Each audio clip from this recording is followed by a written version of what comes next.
안녕하세요. 구름이입니다. 구독과 좋아요 부탁드립니다. 2023 친선 경기 대한민국 대 베트남 대표팀은 10월 17일 화요일 오후 8시에 수원 월드컵 경기장에서 만납니다. 2006년을 마지막으로 한국과 베트남은 단 한 번도 만난 적이 없습니다. 이제 17년 만에 한국과 베트남이 다시 만나게 됩니다.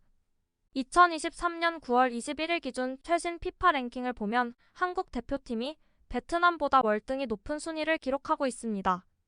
태극전사는 26위, 베트남은 95위에 랭크되어 있습니다. 필립 트루시의 감독은 난이도가 높은 한국전에 대해 점유율에서 많이 밀리겠지만 수비에 집중하고 전환점에서 기회를 엿보겠다고 합니다. 우즈베키스탄 대표팀은 훨씬 더 어려운 한국전을 앞두고 좋은 시험대였습니다.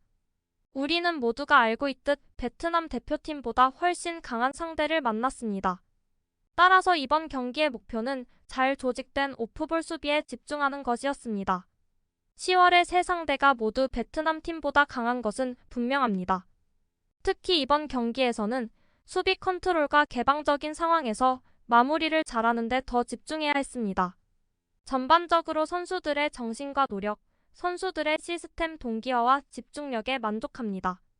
하지만 팀이 공이 없는 상태에서 공을 갖고 역습으로 전환해야 했던 시간과 공을 상대방이 쉽게 되찾을 수 있었던 몇 번의 실수는 만족스럽지 않습니다. 올 10월 베트남 대표팀의 상대는 어느 누구도 쉬운 상대는 없었습니다. 지난 두 경기가 끝난 후 며칠 동안 휴식을 취하고 회복하며 경험을 통해 배우고 상황을 분석하여 한국과의 경기에 최선을 다할 것입니다. 말씀드린 것처럼 한국을 상대로 열린 상황에서 수비 조직을 개선하고 더욱 강화해야 합니다. 우즈베키스탄이나 한국 같은 강팀을 상대할 때 팀이 볼을 장악할 수 있는 능력은 30에서 35% 정도밖에 되지 않는 것 같아요. 공이 없는 남은 시간에는 잘 조직된 수비 훈련이 필요합니다. 우즈베키스탄과의 경기는 다음 경기의 난이도가 더욱 높아질 것이라는 점을 팀 전체가 이해할 수 있는 좋은 시험이었습니다. 선수들은 우리가 수비해야 할 순간에 더 집중해야 하고 더 많이 발전해야 하며 공을 가지고 전환 상황이 발생할 수 있는 기회를 활용하여 골을 넣을 수 있는 상황을 만들어야 합니다. 한국 대표팀은 새 조합으로 상대적인 약체 베트남을 맞이할 수도 있다는 말이 나오고 있습니다. 그리고 한국 대표팀에서 가장 휴식이 필요한 선수는 김민재로 꼽히고 있습니다. 바이에른 뮌헨은 김민재를 중심으로 수비진을 꾸렸고 매경기 풀타임을 소화해야 하는 상황을 맞이하고 있습니다. 자유계약 선수 영입 전까지 김민재는 계속해서 많은 출전 시간을 소화할 수밖에 없는 상황입니다. 김민재는 튀니지전에 주장 손흥민이 결장하자 대신 주장 원장까지 차고 풀타임을 소화했고 월드클래스 수비수의 모습을 보여줬습니다. 베트남은 한국을 맞아 수비 전술을 펼칠 거고 박항서 감독이 잘 키운 꽝아이는 우즈베키스탄전에서 부상으로 전반 16분에 교체되어 출전이 불투명합니다. 과연 김민재가 꼭 나서야 할까요? 한국의 수비 신동 김지수는 브렌트포드가 명실상부한 PL 클럽으로 자리매김할 수 있는 혁신적인 경로를 통해 가장 최근에 영입된 선수로 기록될 예정입니다. 김지수는 2022년 리그 최연소 등록 선수로 17세의 어린 나이에도 불구하고 당당한 모습을 보였습니다. 한국에서 원더키드로 떠오르자 구단들은 그의 존재를 눈여겨봤지만 김지수는 많은 관심 속에서 4년 계약을 통해 브렌트포드로 이적했습니다. 김지수는 몇 년 후 김민재와 함께 한국의 뒤를 받쳐줄 선수로 예견되고 있고 PL에서도 주목받을 선수로 예상되고 있습니다. 브렌트포드에서 발굴한 또 다른 보석, 18세 한국 수비수 괴물 김지수. 현재 브렌트포드 B팀은 프로팀이 아니기 때문에 그의 통계를 확인하기는 어렵지만 향후 1군에서 핵심적인 역할을 맡을 수 있도록 준비 중인 만큼 팀에서 중요한 역할을 할 것은 분명합니다. 현재 김지수는 정기적으로 1군과 함께 훈련하며 잉글랜드 축구의 맛을 보고 있습니다. 처음에는 수줍음이 많고 내성적인 성격이었던 그는 점점 자신만의 개성을 드러내며 모든 사람들에게 깊은 인상을 남기고 있습니다.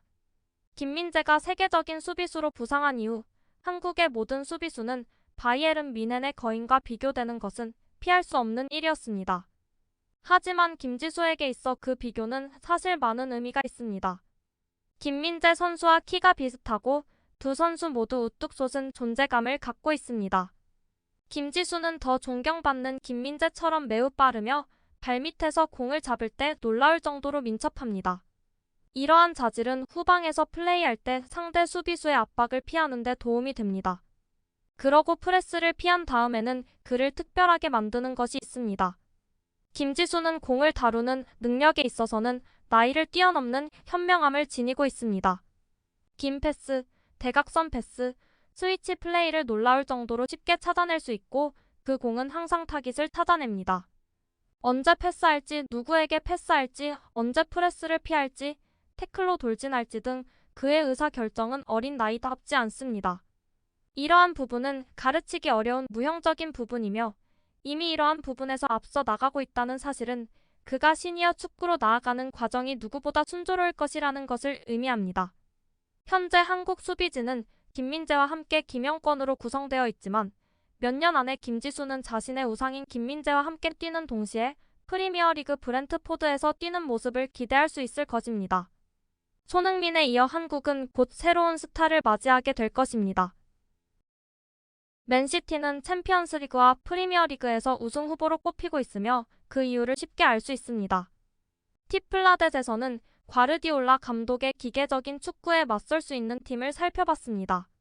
기자들은 누가 맨시티에 도전할 수 있는지 선수단 전체가 동시다발적인 부상으로 몇 달간 결장하거나 봄에 열린 챔피언스리그 16강전에서 레드카드를 두어 장 받는 등의 명백한 재난 없이도 가능한 1인지에 대해 논의했습니다.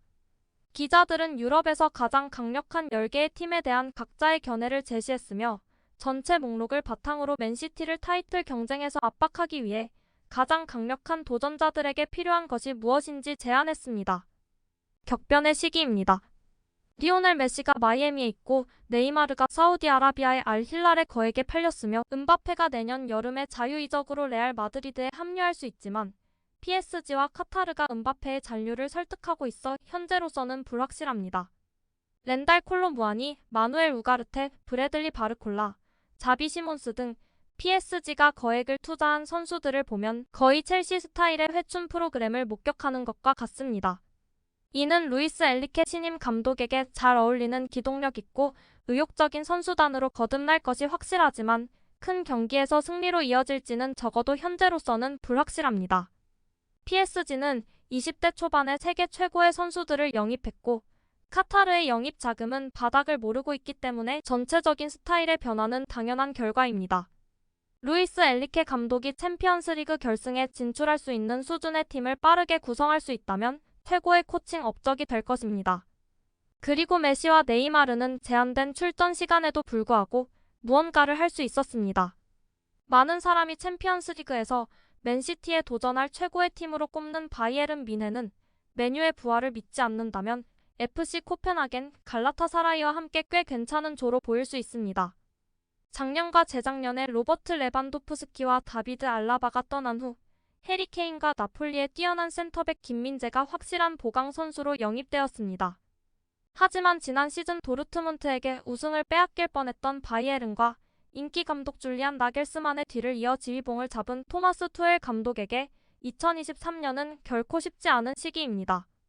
마누엘 노이어는 여전히 부상으로 고생하고 있고 팀 내 몇몇 독일 선수들은 이달 초 한시 플릭 전 감독이 경질되는 등 격동적인 대표팀의 일원이었기 때문에 바이에른 팀은 안정이 선행되어야만 제대로 된 성적을 낼 수 있을 것입니다.